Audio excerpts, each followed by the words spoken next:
Okay. Good evening, everyone. My name is Mary Ramos, and the claim that my opponent made, which I will be refuting, is that Twitter has a negative effect on people.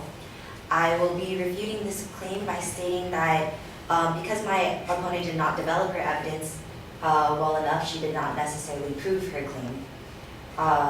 The pieces of evidence which my opponent used to prove her claim were that Twitter enables the spread of false information, 2, that Twitter lacks privacy, and 3, Twitter causes people to waste time. So to refute her first piece of evidence, I will be stating how her supporting claims are simply false assumptions created through the use of irrelevant statistics. When my opponent presented her claim to you, she stated a bunch of different statistics, such as how, according to the American Press Institute, nearly 9 in 10 Twitter users in the study, which were 86%, say they use Twitter for news, and the vast majority of those, 74%, do so daily. This piece of evidence is useful if you just want to know how many Twitter users use the app for news, but most Twitter users, for most Twitter users, it would just come up on their feed anyway. The most important piece of statistic for this was that 64% of Twitter news users said they had encountered something on Twitter they later discovered wasn't true, which is what she explained to us. But what my advocate failed to mention is that according to the same site that she used for her evidence, they state that interestingly, relatively few people said they had ever passed those tweets along. According to the site, just 16% of Twitter news users said they had retweeted or posted a tweet they later discovered to be false. So according to the statement that I found on the site, which came right after her piece of evidence, very few people actually pass on these fake news, these pieces of fake news, which undermines her piece of evidence. So I believe that my opponent distracted the listeners from the things that might be most important by not giving you the bigger picture, by only giving you 1% out of the rest of the study, or one important percentage. My opponent forced you to create inaccurate assumptions on your own. To refute her second piece of evidence, I will be stating how the given evidence actually contradicts and undermines the proposition being stated. So for her second piece of evidence, my opponent used an example of a woman named Kayla Mendoza, who was a self-proclaimed hothead princess who tweeted "too drunk to care" hours before she killed 2 young women under the influence.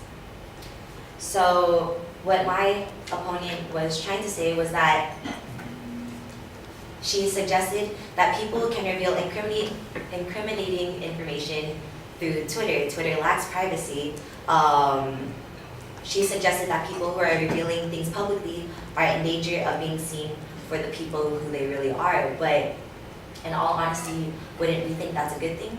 So in the Kayla Mendoza story, according to Louis Boyle, a publisher of the Daily Mail, her blood alcohol level was twice the legal limit at the time of the 2 a.m. crash, according to Highway Patrol, and she also had traces of marijuana in her system.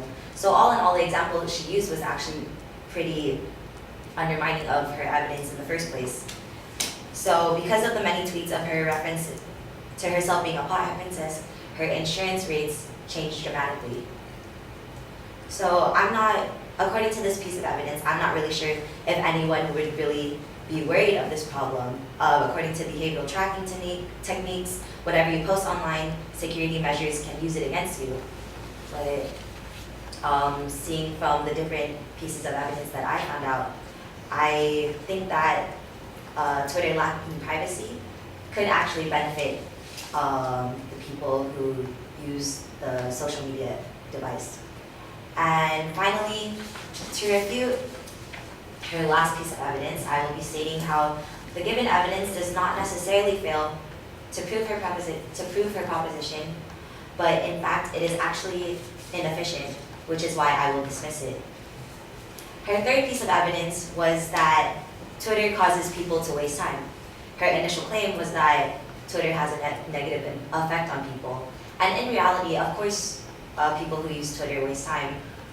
It's inevitable. Twitter shouldn't be specified for this reason. Rather, this could be used as a generalized claim for all kinds of social medias and technology.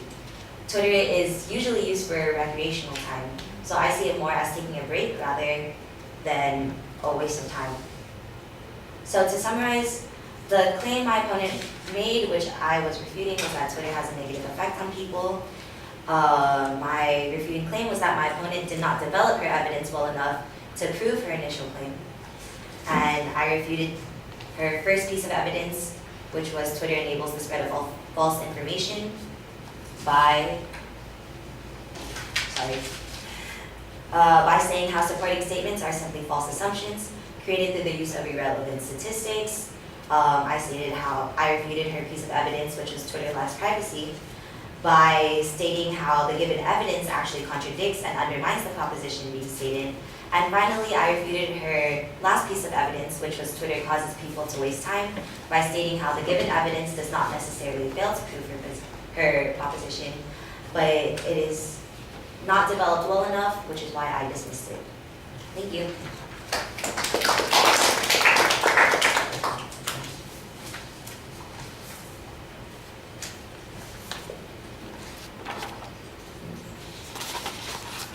All right, I'm going to start at the end of the speech. I think you had a pretty good summary going, but the more you got into it, the more confusing it got.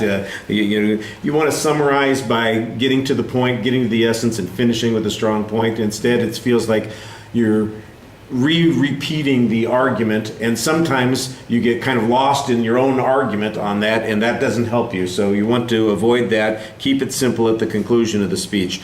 The start of the argument, you keep things organized. We know where the advocate's arguments were going, and your general response on the first point is that the information that the advocate used left out key information that's in the original article, which suggests that this is not nearly as important as the advocate's talking about, because people didn't necessarily believe it and they didn't pass it on. So there is some information that does get passed on that's untrue, but it's not often, and most people seem to recognize that something is untrue, which I thought that those were both good pieces of information.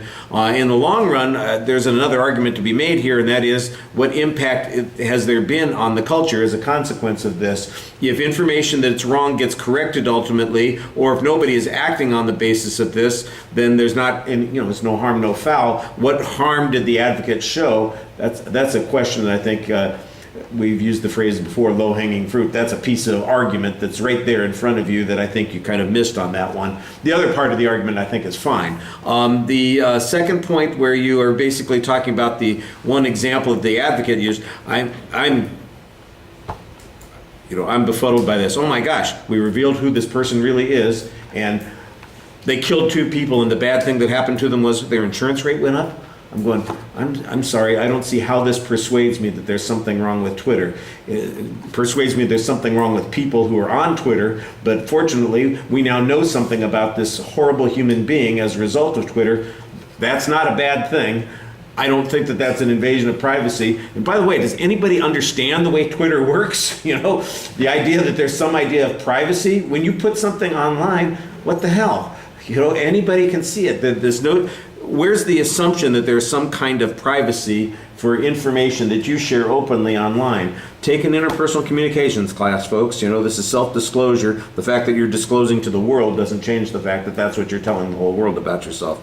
I got no sympathy for her whatsoever. Burn in hell. Sorry. That's my opinion.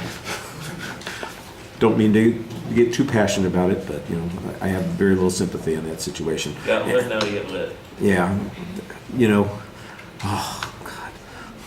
And the time wasting thing, I think you've got a reasonable point here, is that we don't have any idea how much time is lost. It's done as a recreational sort of thing. People are taking a break, they use Twitter. I don't know how long. Did the advocate present any evidence about how much time people spend on Twitter? She said that people usually spend 20 to 25 minutes, and then it usually drags on to and it takes them about 1 to 2 hours to actually get back to their initial Yeah, I do remember that evidence now, so maybe your argument needed to be a little bit more developed. You know, I think that argument would have been sustained a little bit more. If we were having a debate, for instance, and we were hearing it one after the other, it would be easier to tell that your argument is only partially responding to that particular point. All right, thank you.